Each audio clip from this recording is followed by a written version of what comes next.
बुलढाणा जिल्ह्यातील मेहकर ते सुलतानपूर रस्त्यावर भरधाव वेगाने जाणाऱ्या काळीपिली प्रवासी वाहनाचा चिंचोली फाट्याजवळ अपघात झाला असून या घटनेत काळीपिलीमधील 14 प्रवासी गंभीर जखमी झाले आहेत। परिसरातील नागरिकांनी यावेळी जखमी प्रवाशांना तात्काळ मेहकर येथील रुग्णालयात उपचारासाठी भरती केले आहे, तर यातील दोघांना संभाजीनगर येथे हलविले आहे।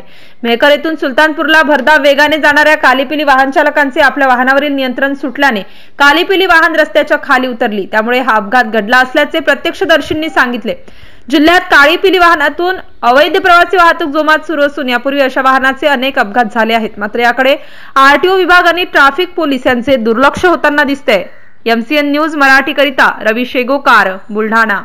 मी ओमप्रकाश राईतकर मेहकर येथील रहिवासी असून मी मेहकरवरून सुलतानपूरला औषध येण्यासाठी जात असताना लोणारवरून मेहकरला येत असणारी एक काळी पिवळी तिच्या समोर काही नसताना ती एका या रोडून जोरात उजव्या साईडला गेली आणि जोरात गड्ड्यात पडली आणि गड्ड्यात पडली असता मी त्याला दुरून पाहिलं, गाडी तिकडेच उभी केली, धाव पळत आलो तर तिथं मुलं आरडाओरडा करत होते।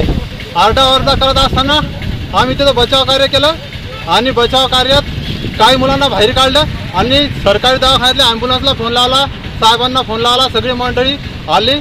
धन्यवाद।